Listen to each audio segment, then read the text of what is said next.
Hello everyone, this is Teddy Keckstedt from Forex Trading Unlocked, and we are here on August the 10th, 2020 with a live Forex live trading webinar for you.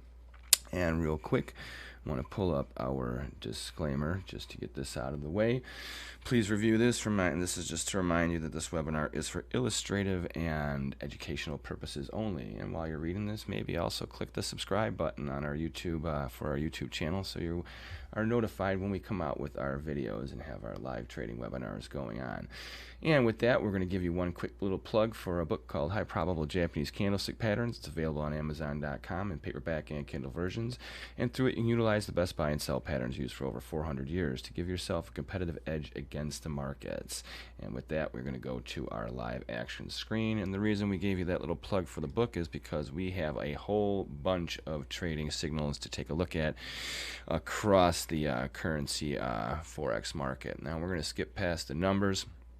And what we have here is we have the dollar index chart already pulled up here on our forex-trading-unlock.com website. We have this workstation page pulled up. Now the dollar index on Friday had made a nice accelerated move, bouncing off of Thursday's low that had been set. And it's kind of a key little thing going on here is that while the dollar index is now showing kind of a bottoming-ish situation right now, a little sideways over the past week and a half, very choppy for the US dollar and currency crosses versus the dollar. Now, do we have a big signal in the dollar index? No. However, let's start breaking these currencies down. So we're going to go to Euro US dollar, which is the #1 weighted currency in the dollar index. And in this market, we had a sell signal already a little over a week ago that failed. However, we had a new one that was executed on Friday. So this is a bearish engulfing line, and right now you can see the market is trading lower. Currently, we have two short positions from 18.23 and $1.1774. Currently, the market is trading right around 117.57. We have a downside target level of $1.1448. So this would put us right here at the 6.18 or 0.618 Fibonacci retracement level. Also, that would be just above this current high here and this high that was right around this high here. So this would be a good area if we were to get an extended corrective move and this sell signal remains valid. This is the target area where we're looking for the market to fall into. So with that being said, we have what was the number again we used? Let's make sure we have this pulled up right. So our target price is 114.48. So we'll put that on our chart here. We'll put a horizontal line at 114, and we'll change this pricing as soon as it lets us. For some reason it's not doing that, so let's see. Oh, here we go, 114.48.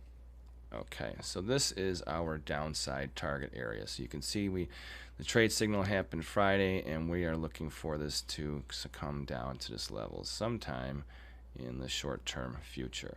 And once again, you can see how this would be coming into where we had already previous resistance. Remember, previous resistance usually becomes support, just like previous support becomes future resistance also. Not always, but it does have a good tendency for that. And since our target level is right into that zone, this would be a good, reasonable corrective area. Now, I am not being negative that the major currencies versus the dollar and becoming a dollar bull, but I think short term we are set up for a bullish correction. So we had a signal on Friday. Let's move over to the British pound US dollar and see what's going on over there. So okay, so this also had a bearish engulfing line that was touched off on Friday. So it had made a higher move high on Thursday. Now the interesting thing is this topping area for like the pound and the euro are doing is a lot like what is going in the bottoming for the dollar index. They're the two largest components, and that would kind of be reflective of why that is looking that way. So now we do have a short-term sell signal here, and let's get a nice little idea of where we're going to. So if we pull this here just on a fib basis, and let's go, let's say we get the 0.618 like in the pound, or not even that, let's go to the 50%. And then let's also layer it here at the 0.382. So the 0.382 would come down on this previous high right here. So this would be a very good support area for the British pound to settle into right here. Now, is this going to happen over the next couple days? With the pound, anything can happen because it has some extreme volatility at times once it starts to get moving. Right now, is this an opportunity to sell? Right now, we have a little rally with the pound versus the dollar. I would say yes. Since we have a sell signal, we are now in a short-term sell rally outlook. So let's look at the other currency for the Eurozone to see if this is remotely coming in sync with our dollar bullish short-term thing going on here. Now we had two bearish engulfing lines for the Euro US dollar and the British pound US dollar. Remember, check out the book, High Probable Japanese Candlestick Patterns, and you can learn how to trade those signals. And also remember to subscribe to our YouTube channel also down below. So here we have what is called a 3 inside up buy pattern. This was triggered on Friday with the third day of the pattern. So we made a low 2 sessions before that, and then you can see we had a slightly higher day. That was a little harami buy, which is a very weak buy, but it sets us up for the second day where with a positive close like it did on Friday, that gives us the okay for a short-term buy signal. So this would also be bullish the dollar. So we have a buy signal in the dollar versus the Swiss. We have a sell signal in the euro versus the dollar, and a sell signal in the pound versus the dollar. So all the currencies in the European zone right now are bearish versus the dollar, meaning dollar is a bull. So we have 2 bullish engulfing lines, buy signals or sell signals, once again for the euro and the pound, and we have this 3 inside up US dollar Swiss buy signal going on right now. So, at least from the European trading zone, we can see that right now the dollar seems to be getting a nice corrective move. Now let's go to the US dollar yen. Now this is something very interesting. Now we move over to the Asian trade zone, and let's see what's going on here. Now Friday, the pound had already bottomed already over a week ago, and it set off this nice buy signal with a bullish engulfing line.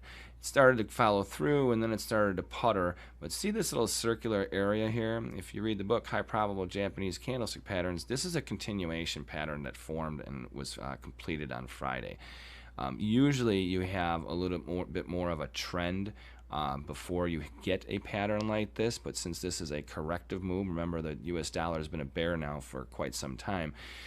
It's probably why this is happening here. Now this is a good support base, so unless we take out the low from 2 sessions ago at 105.297, I would say that the yen has a good chance of challenging these downward sloping resistance lines here. So those would be some short-term targets. We're not the biggest bull here, but we are definitely short-term. We have this bullish engulfing line that set off our target, and we can even put in this to see kind of where we might get to. So if on a Fibonacci basis, let's just say we only get a 50% correction, that would put us there. The 0.382 we've already made, and then here we'll put the 0.618 for an extended target. So let's get this off, make it a little clearer. So we have the 106.35, which has already been breached over a week ago. We have 107.025 and 107.69. So this would basically here be our trading target zone over the next like week and a half or so. Now if we start to take out these levels, you got to remember that we had made a low, we had made a higher move or a lower move high, and then we made a higher move low. So the question is, if we breach this level here at 106.48, good chance we're going to enter into that target zone there. So this would also go with our short-term bullish sentiment that seems to be building, and this would also be another reason why the dollar index is starting to look like it's bottoming, because all these currencies have seemed to extended their their trend against the dollar, and now at least on the short term are on pause. Now let's see what's going on with the Australian dollar, US dollar. This is a pretty interesting setup going on here. So the yen kind of set the stage ahead of the other currencies, and then we have, let's make this a little clearer here.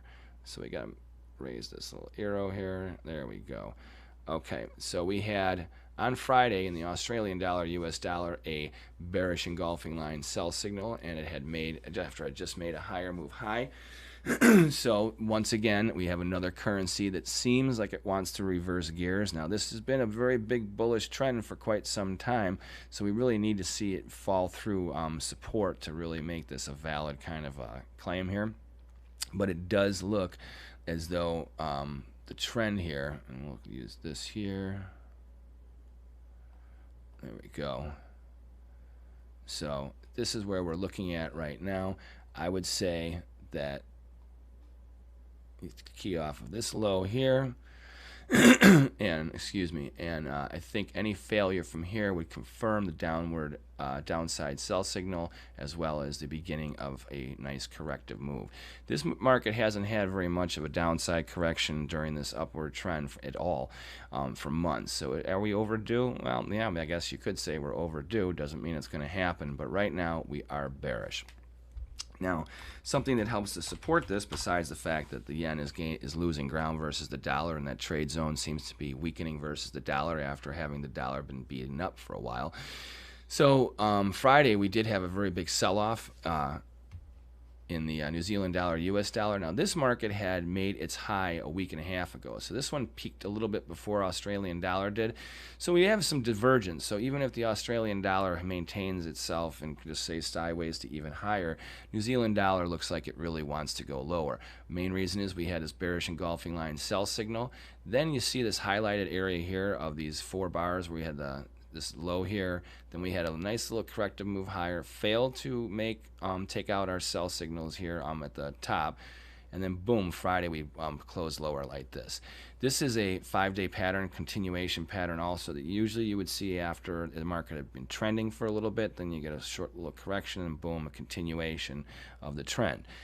I think that because we had the sell signal here and we've had such an extreme push against the dollar, that this is probably most likely a continuation pattern setup, even though it's not the valid timing for it, but it's coming right after this other sell signal. So all in all, I would say look for this market to continue to pressure support. I would look at, remember, it made a higher move high, it made a higher move low, then it made this lower move high. So we're going to move this over here. And as you can see, that this is our breakout area to the upside. So as long as we stay below the high of last Thursday, Friday, then I would say we have a good chance at testing support, continuing to pressure support rather with the New Zealand dollar, US dollar cross. Now remember, we have that nice big target in the euro. Well, the euro had an extreme run up. Now markets tend to go out like they come in. This has been gradually rallying for months, and especially over the past month and a half. So we're not looking for the biggest sell-off or extreme move like we are looking for in the euro US dollar. However, it doesn't mean it's not going to happen. Let's look at the US dollar Mexican peso. Now, this market, we don't have any signals. It's been going sideways now pretty much for a month and a half.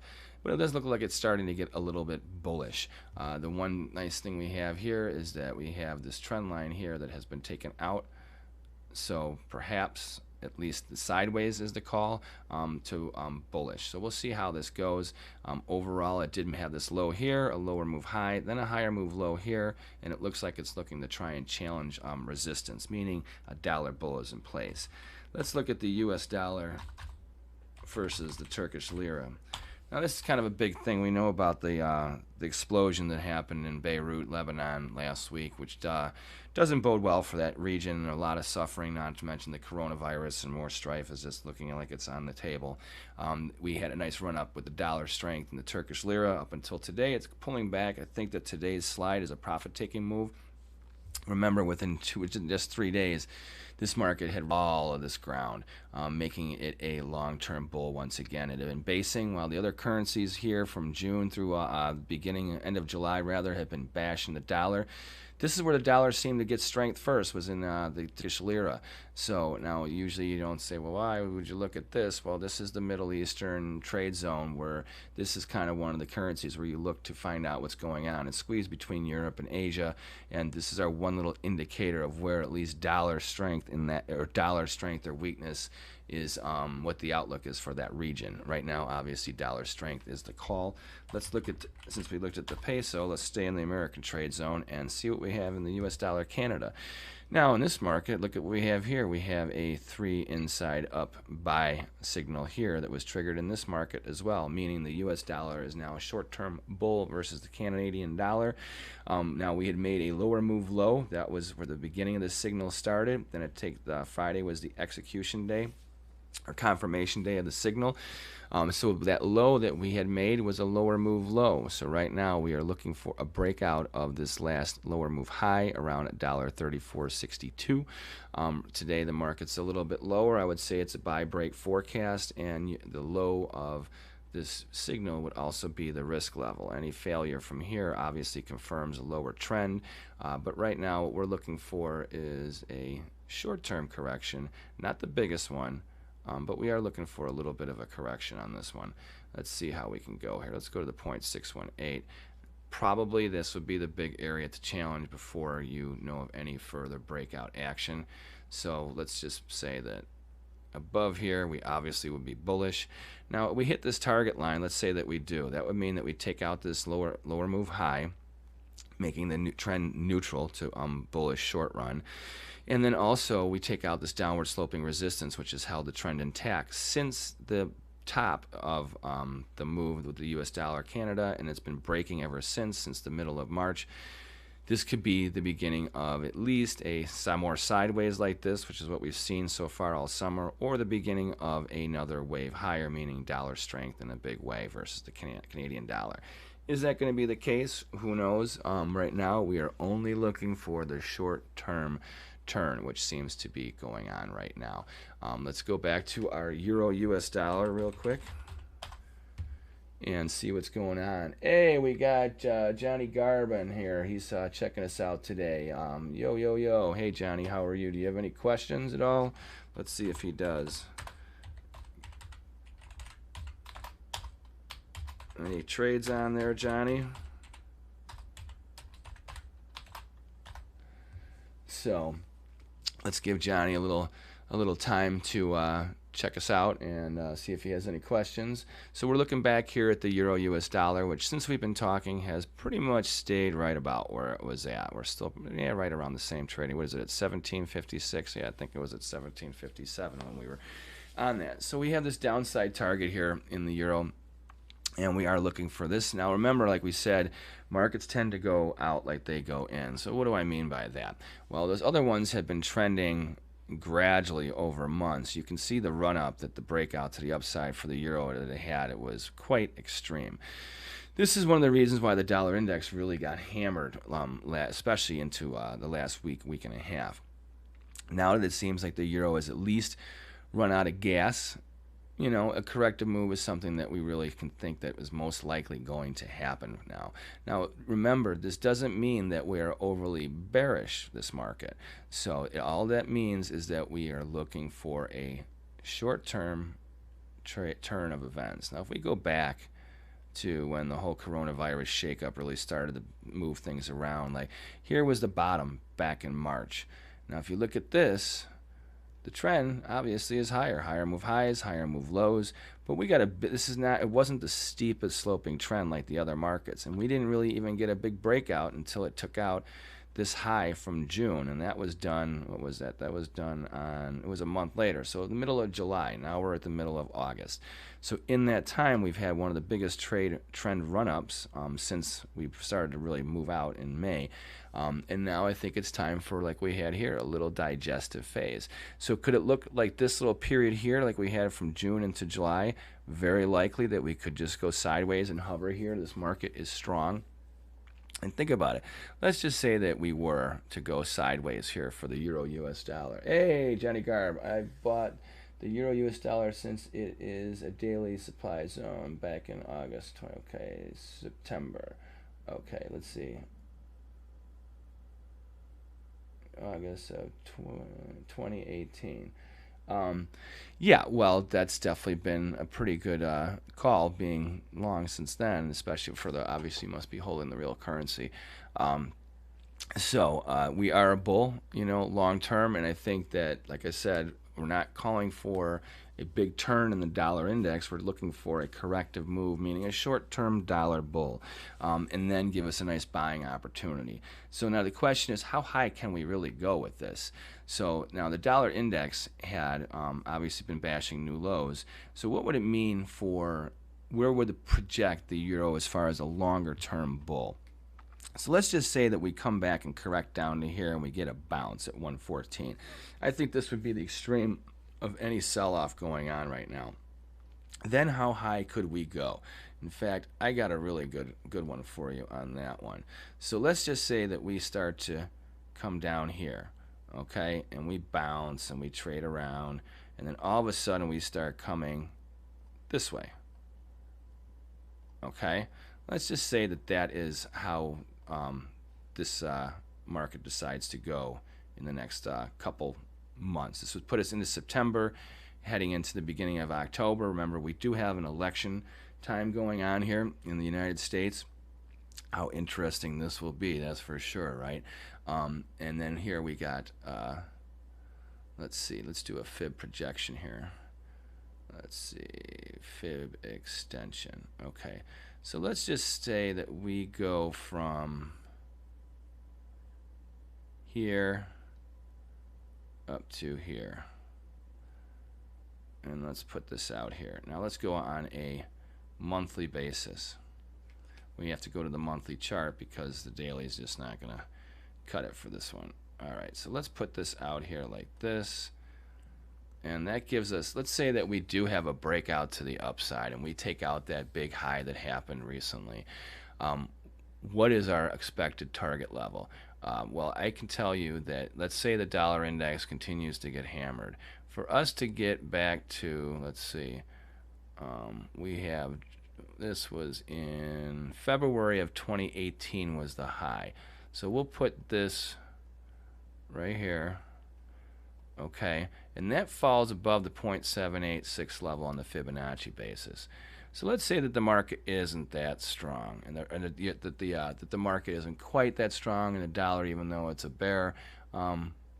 Let's be a little bit more rational in our expectations here.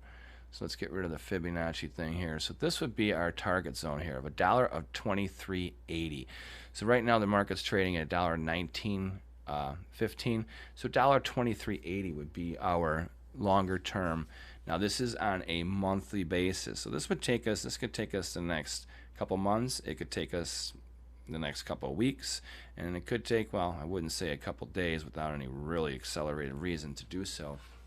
But right now we're looking at a longer term perspective there. So a correction, like I said, to where it's going would set us up, if the bullish trend long term remains, $1.23 to $1.24 area is definitely in the realm of possibility. And just to give you kind of an idea, we'll look at the dollar index here and you can see what I mean. So let's just say that we do have this short-term bottom here, and then we get the little correction. How far would that take the dollar index down? Well, it's pretty easy to kind of figure that one out. Remember we looked at the euro? Oh, how ironically, as the euro had bottomed or topped out and then trended lower, this went the opposite way. Remember, the euro is one of the biggest components. So as far as a target zone, I would say that, let's say the dollar starts to become bearish again and we get another wave lower.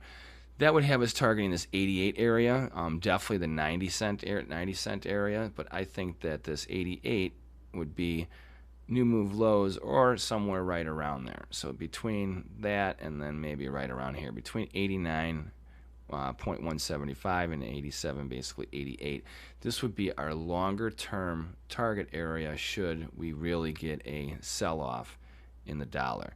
Now, when is this going to happen? Well, it could happen very quickly, or it could happen over the course of years. I would tend to say that odds are especially being an election year and whatever, we are going to go sideways and choppy for at least the next couple months, and then we shall see what happens. I think that if, depending on how the election is going to be a zoo to begin with, how it ends up, I think that if Biden gets elected, you will see a pausing of the currencies where they set a range trade until the nomination happens, or not the nomination, the inauguration happens next year. In which case, then I think you're going to see a incredible dollar sell-off, which at that point, which no matter what would be good for our exports and for the economy in some ways, but then the value of American assets will be depreciating at a tremendous rate. Let's see. So we have, do you chart or analyze XAUUSD or XAGUSD, gold, silver? Well, you know what? We can totally analyze that for you, my friend. So here we got Johnny Garb who wants to see some little analyzing of this. Let's start out with the XAUUSD. So XAUUSD. And it's kind of funny that you're bringing this up. Gold and silver, this is the funny thing. The dollar index has been getting hit, and gold and silver have been a bull. So this is a monthly chart. Wow, look at how this is going. So we have gold, which is broken out to the upside in a huge, huge way. I mean, it took out the high of, when was the high in gold? September 11th. Of 2011, it's not September 11th, excuse me, September of 2011. And we took that out last month. Wow, look at that. Look at this rally. What a run-up. Is this crazy? How it looks like the euro almost. So it's almost like, who knows, maybe there's a correlation between the euro and gold. But let's see what we got here. So as far as how high can this go, well, we're going to go and we're going to check this out. So we're going to use this as our initial base and see where we're at. So as far as the initial bottom that we had here back around December of 2015, beginning of 2016, we've already hit the 1.618 projection as far as where we're going. So we've taken that out. So let's try and figure out a different one. So we'll take this last major low here, and then we're going to take it to the high that was in March. Remember, gold had a big swing in March. Everything did. It went either really high, then really low, or very low, then very high. So look at this. This is very interesting.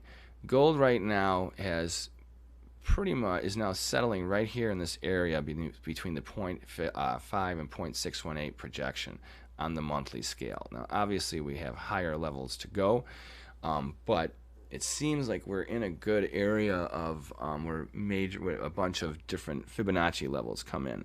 When that happens, it could be a chance where we either see some consolidation or we get a big turn. But overall, the momentum for this is bullish. I would say that for Johnny Garb and anyone else that's listening to this video right now, as far as gold is concerned, it's definitely a bull. I'd be very leery of selling into this market, trying to pick a top. When metals have a big run up, and you got to think about the fact is, besides having a second coronavirus wave, in the United States, we have all kinds of strife and city things that are going all nuts. And as we head towards the election, I don't think it's going to change anything, and it's probably going to keep gold not necessarily inflated, but be the place where people are going to go to, especially because this election is going to have a big impact on market sentiment and even economic sentiment. Right now, it doesn't matter what your political take is on the current administration, their economics have definitely obviously worked. Especially when you look at the manufacturing that has grown, it's the highest point it's been in decades, not to mention the ISM numbers that in the wake of the coronavirus have just been incredibly strong. So the resiliency of the American workforce and output productive levels has just really risen to the table. So the question is will that be maintained? Right now it has current support. I don't know if it's going to stay that way. So now we looked at this gold. Let's take a look at the XAGUSD. So let's go to the XAGUSD. So now we look at the silver. Now this one, talk about a swing trade, huh? When it bottomed in March, it just took off. Like, now I know a lot of people that have been holding silver for a very, very, very long time. Well, you got your breakout to the upside, right? We had made a lower move low back in March of 2020 this year, and now we had taken out this lower move high. So no matter what, we have an extreme bull situation here. So as far as any major support, I think that even if you had a pullback, silver is going to bounce off of 19 before it even thinks about coming back down. And the good question is, think about this. In 2008, everything started to hit the fan, and then boom, we had the Great Recession. Look at how silver got all the way up to $48. So I know some friends of mine that years ago were buying silver and they bought it back at the $35 level. You got to remember, there's people that are holding silver still for the past, almost 10 years at levels of 35, 40, 45. People kept buying it.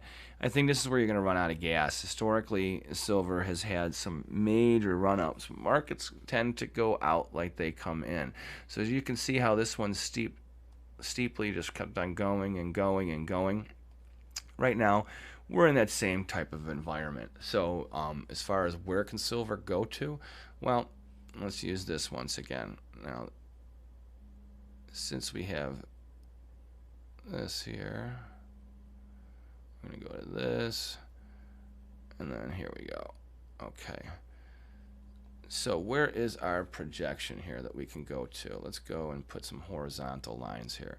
So let's just say we hit the first one here at 1.618. This has us going to $32 for silver.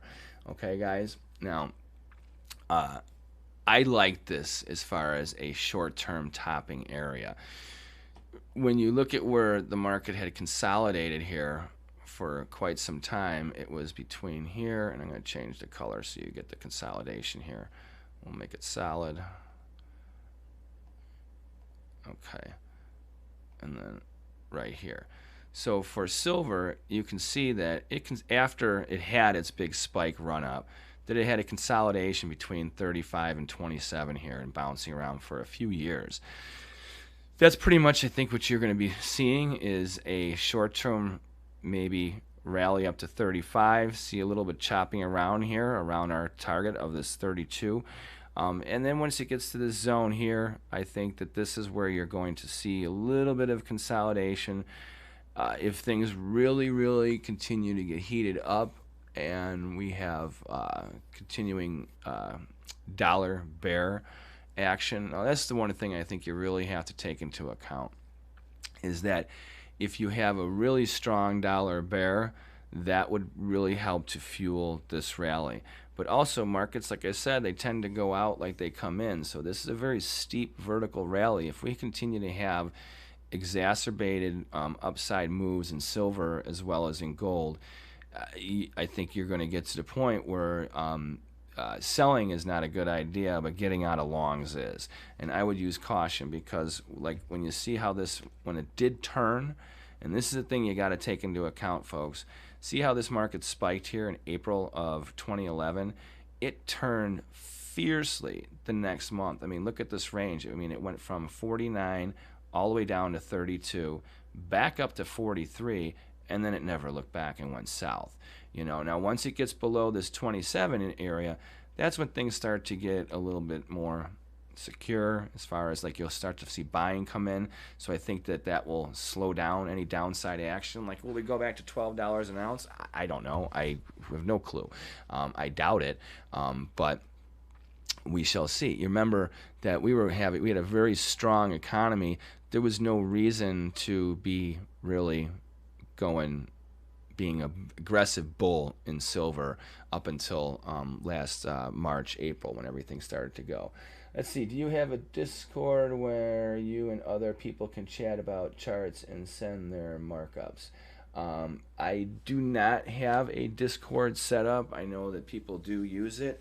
I don't know if it's worth, I don't know exactly what kind of traction I would get.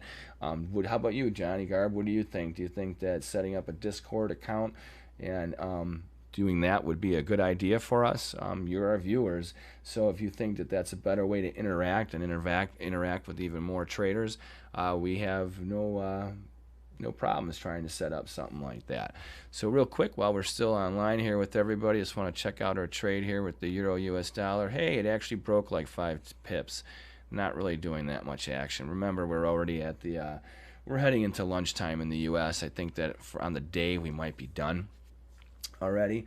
So let's see, Discord. Well, that's something, you know what? I think I have looked at before. I'm going to make a note of it right now for you, Johnny Garb. So let's see, Johnny Garb,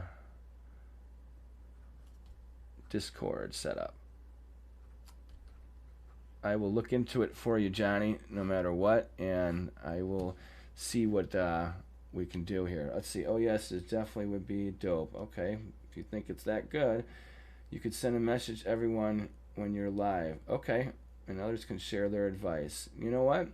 All right. I will look into it, Johnny Garb, for sure, and work on that over the next couple days and maybe see if we can get that launched. If you really think it's good, I'm willing to take a shot. You obviously are on it, so you must know that there's other traders active on that. So, and if they can interact with each other and share advice, and we can have a good dialogue going, which, you know, I have no problem seeing what other people are looking at too. While we're on this here, you just like you want to ask me questions, you can put out your little scenarios, what you're doing, and I'll look at it and either, you know, give you my advice one way or another, what I think of it. So, I really do appreciate Johnny Garb with this input too. We try and answer all the responses we get on our videos after they've been posted, as well as on our different Facebook and LinkedIn channels that we have and pages. So we do try and interact with our community. We can't always get everybody, but we definitely take it into account and read it.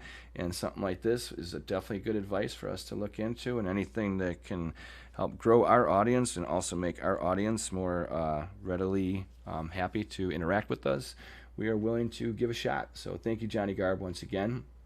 And anybody else, if you have any input on how we can, you know, keep getting the word out about what's going on in the Forex markets. So I don't know if there's any other questions, but since we did take a look at this with Johnny Garb here, let's also look at something interesting. Since you want to get a kind of breakdown as to what's going on, if you want to know when the metals are going to probably reverse for the silver and the gold, let me pull up another Forex Trading Unlocked website page here. And when you go to our website, forex-trading-unlocked.com, the workstation page is usually where I go to kind of do my analysis and get information on the different markets. But if you, instead of going to the market analysis and education and going on the workstation page, go to the markets page here. And if you go to click on the markets, it goes down. You can see how Bitcoin is doing. There's certain stocks, whatever, set up, but commodities and futures. Now, I would highly suggest. Now, it's kind of funny. I know there's some younger people out there, and they're all into the cryptos. So we'll do a quick little hit on the Bitcoin page. And this is set up where it's all dedicated just to Bitcoin right off the bat. So now Bitcoin, I've had pretty interesting conversations with some younger traders over the past week, and I love how they all seem to have it's almost like they read the sheet, you know, the script as far as the Bitcoin being the best, greatest asset class, blah, blah, blah, in X amount of decades, and blah, blah, blah. And then I always put it to them like, okay, so when your Bitcoin gets stolen and you can't get it back, then how viable is that? You know, so let's see how Bitcoin, you can see how it has definitely rallied up. Now look at this. Ironically, this looks like the inverse of a dollar index short in the short run and some of the other currencies, meaning that Bitcoin might be topping out here. It made a lower move high on the daily basis today. So let's see if it doesn't take out this high at let's see, 12,166. I think it's got a good chance at going back down to around 10,000, maybe even 97.50. Now, if we have a dollar sell-off, it seems that people have been saying this is a flight to quality. I don't really see it, and especially at these levels, I don't see most people participating in it except for whales. So, but I do see people using the different derivatives to try and capitalize on moves. So while we looked at the faux currency, now we'll get to where I'm really looking at here for commodities and interest rates. If you're looking for dollar strength and weakness, you got to remember there's other things that drive these things. So we looked at now gold and silver, just like we had pulled up. We can pull up the gold and silver pages here, but we're going to pull up the crude oil page. Why crude oil? Well, crude oil is a good indication of at least short-term moves in the equities markets as well as in the metals markets. So we all know that oil has been basically going sideways for a while. So what does this mean? This is it's right now it ranked as kind of a buy, but volume is kind of iffy. It's not really over exacerbated compared to how it was earlier in the year. So, and as far as transportation, you know, we have the question of, are lockdowns going to continue? Are they going to not continue? Who knows? And I think that you're going to see more sideways in crude. I think a shutdown would definitely be negative, getting that lower. But while this is going steady, this means transportation costs, although they are higher than they had been earlier in the year, have leveled off over the past couple months, and that is a good indicator of what? Sideways. It's going nowhere. If the transportations aren't going anywhere, then that means neither is crude. So when those start to lock up, the question is, where does money move? Well, the currencies is always one of the places to move, and the reason I like currencies, besides the fact there's so many different crosses to trade, you always got to be careful of the spreads and the liquidity, but they don't tap out. They don't get to like this thing where we're in a period of geopolitical turmoil where you look at oil and it stays where it's at. Now let's look at the futures here, and let's look at the interest rates. The euro-dollar future, which currency traders don't typically look at, well, some do. Most of the newer, younger, and experienced traders don't look at these things, and this is what I'm trying to teach you here, is to understand that interest rates are a function of currency pricing. Now, if you look at the 3-month euro-dollar futures, euro-dollar, now this is the euro-dollar futures. Now, there is a euro-dollar currency future, and there's the euro-dollar futures. Euro-dollars are American dollars held on time deposit in European banks, and the euro-dollar rate is that rate, which is next to zero right now. Now, the thing is, see how this market is basically tapped out at its high. Now, we're looking at a weekly. This is where it was back in March. We are now above those levels, okay, meaning that rates are super, super low. Now you look at this weekly and go back to, let's go look at the monthly, okay? See something? See a correlation here? I don't know if you do, but this here is where we were back during the big crisis of the Great Recession. So back then, let's make this, okay, gotta make this a little thicker so you can see this. Okay, there we go. Okay, so if it stayed, see this interest rate level here? This stayed here from, what was it, end of 2009 all the way to December of 2014. During that time, it buffered up there and basically didn't move. Then it totally came down, okay? See how this came down over the past few years, came all the way down, and then boom, went all the way back up. Remember how we said markets tend to go out like they come in? Well, this is another scenario where you can see how this had occurred. We go down to here, and look at that. Oh, actually, we can move this over one. Okay, so what does that look like? This is bringing us back to now the current area. So what does that mean? We came down like this, but we came up a little bit faster than we went down. But look at where we're at. We're capped out. There's no room for that to go. So what does this mean? What is he talking about? The interest rate component is frozen on the short-term rates. Okay, that means there's no vig here. There's nothing to go after. Okay, so let's see. Wow, I didn't even know interest rates had charts. Yeah, they do. In fact, I started out as a bond trader. That's pretty funny, Johnny. You crack me up. When I first started trading 30 years ago, the 30-year was the first market that I started trading. That and sugar, actually. So anyhow, off this euro-dollar tangent. So this is the short run. This is 3 months. Now, the euro-dollars go out for years, but they're in 3-month segments.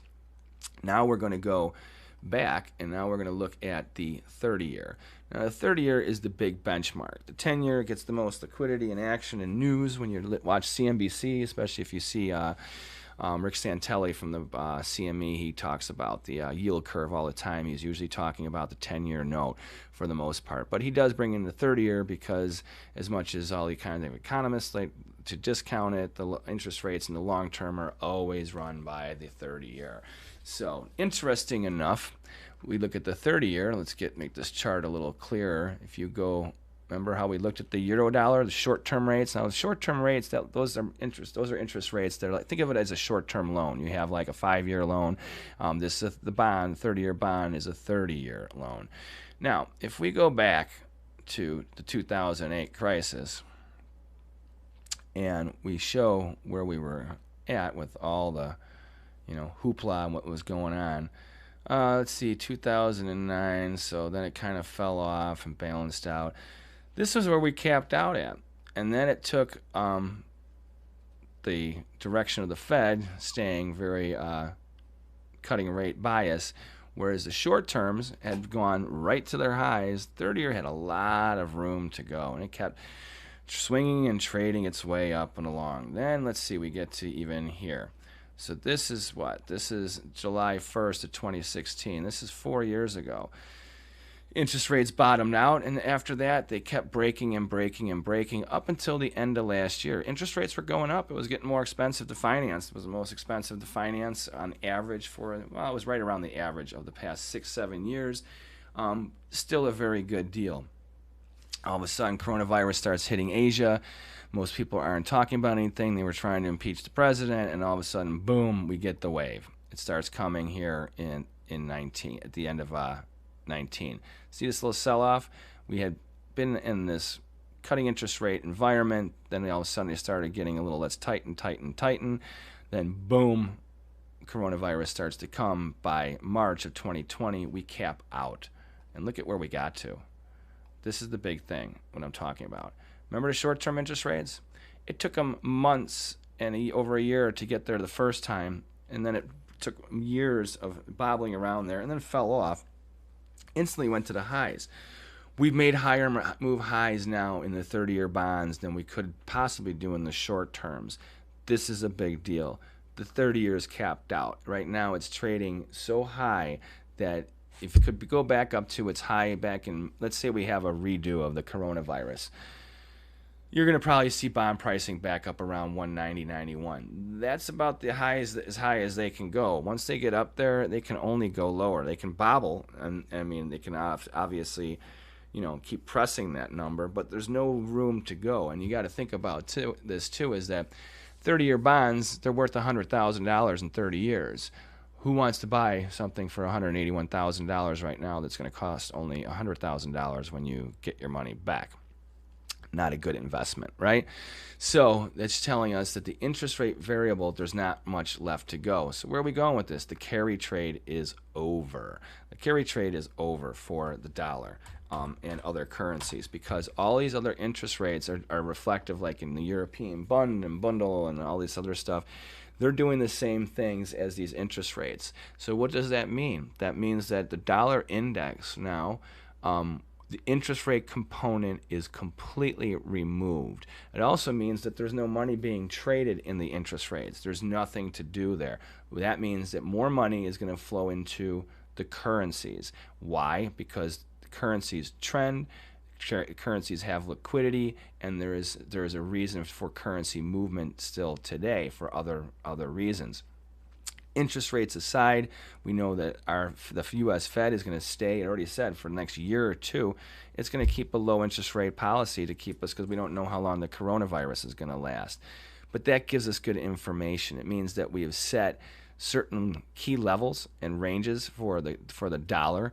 And like I said, right now, while the dollar is under pressure, this helps to, since the interest rate component is off the table, that even though we have a short-term correction in a dollar bear does have a good shot at getting us down to this 89, 87 area, and then that once again would bring the euro US dollar back up. Remember, we said we have a target of around 124.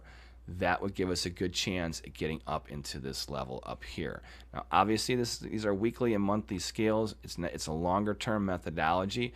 So long-term, we're dollar bearish, and we're looking for this to happen and the euro to go up to this 124 area. Right now, we're right on top of this as being a short-term correction with an extreme over the next few weeks, and that would be good to set. You got to remember, like I said, we have an election coming. Let's say we correct down to this 114 area.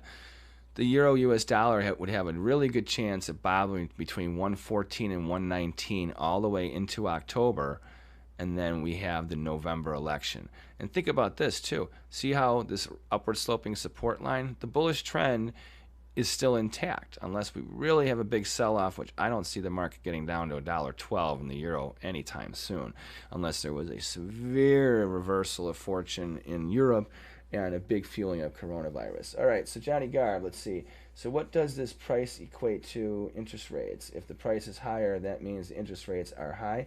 No, the price of interest rates, the higher it goes, the lower rates go. So we are at zero, and that's the whole thing is, when people talk about negative rates, banks are not going to give you money to borrow money from them. That's for sure. So when you have negative interest rates, it's all about your ROI. So think about it, if it's not on your end, the consumer who's purchasing the rates, it's the banks. So after the risk value and taxation, well, when they off of the money they would be making off of lending you money, it's a negative yield for them because for the risk factor of defaults on loans, as well as the fact that you're not getting paid. I mean, think about this.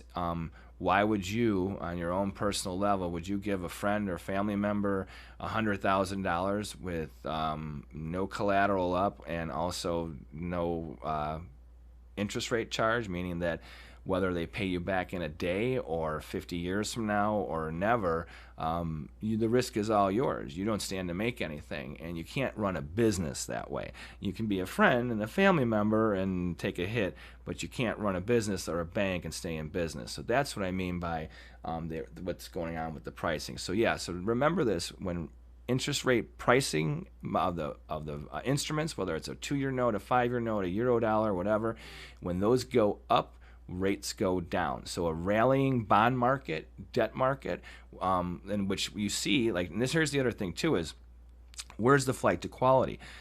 There's multiple markets. What we talk about in our videos, how the euro, excuse me, not the euro, the Japanese yen is the flight to quality in Asia. The Swiss franc is a global flight to quality currency for stability, and then so is the US dollar. But the US dollar right now is under siege, so there's no flight to quality there. Okay.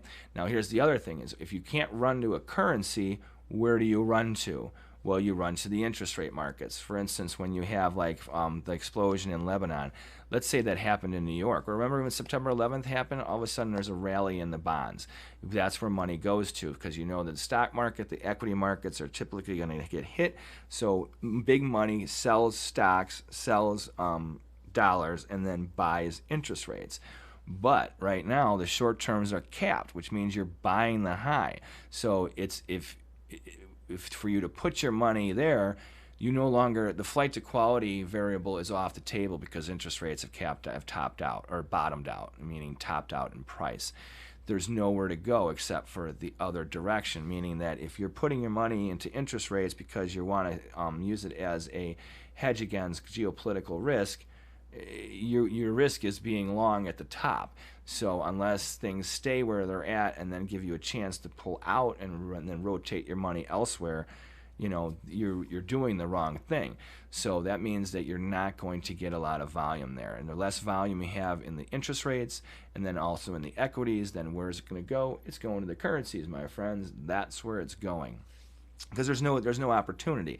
Why do we trade currencies? We trade them because they trend. There's swing trades. Sometimes they do settle into choppy markets, but as a whole, currencies tend to trend over time. What do we know cannot happen with interest rates right now? They can't trend anywhere but flatline sideways. for the most part. There's an intraday trade here a little bit for some swings, but as a whole, they can't go anywhere. So that means, why would you trade it? There's no risk. There's nothing there to do. And that's why we like what's going on with the currencies. But the good thing is, we know that the interest rate variable, since the Fed and the ECB and the Bank of England, and the Bank of Japan's not doing anything. They had negative interest rates for decades and basically zero rates, and their market still has never recovered from the 90s. It's better now, but it's definitely still hasn't recovered. Is that going to happen to the U.S. stock market? Who knows? We have, like I said, we have an election coming. Let's look for big sideways in a lot of markets. Like I said, interest rates are capped out. Equities, who knows? Coronavirus could have that, slap it again. Earnings are strong. It's in keeping the market afloat. But if earnings dive, that's going to be a problem. So now we are a dollar bear, remember, but right now we are a short-term dollar bull. We have these high probable Japanese candlestick patterns. Remember to read the book, and also make sure, let's see, so how is the time to get a loan? Yes, Johnny Garb, now's the time to get a loan. You are 100%, my friend. And if you have good credit, now's the time to use credit, because obviously you would have low rates on your credit cards too. For those who don't have good credit, now is the time to start paying off all your debt in a big way, or refinancing, because you can, and do it at a very low cost. So absolutely, Johnny Garb, you hit the nail on the head. In fact, I heard this on the radio. It's funny you say that. That 30-year mortgage rates had finally had gotten down to, I think, 2.8 something percent, which is never happened in my, actually it's never happened in my lifetime. In fact, when I first started trading treasury bonds, they were trading at the 88 level. And think about this, we looked at that bond chart, they got to 191. That is $100 above, handles above where I started trading that 30 years ago. And no one 30 years ago would ever have thought that it would even be a possibility that we would be in this type of environment in the United States, because after all, who lends money for nothing? Obviously the U.S. Fed does right now to the banks. And that's the big crisis too, is that as we rebuild and have to sustain what's going on in not just our country but globally, if tensions continue to escalate, eventually the interest rate variable is going to snap. And then you want to talk about volatility, my friends out there that are still listening, we will have swinging volatility like you have never seen before. It's going to be good times. So with that, we're ending on that note. I want to show you once again our position here. Hey, we're a few pips lower than when we started. I want to thank you once again. Always please check us out at www.forex-trading-unlock.com. We're going to check out Johnny Garb's idea about Discord, and maybe apply that as a new medium to get the word out about Forex trading and Forex Trading Unlocked. So with that, once again, check out the book High Probable Japanese Candlestick Patterns, available on Amazon.com, and check us out at our website, www.forex-trading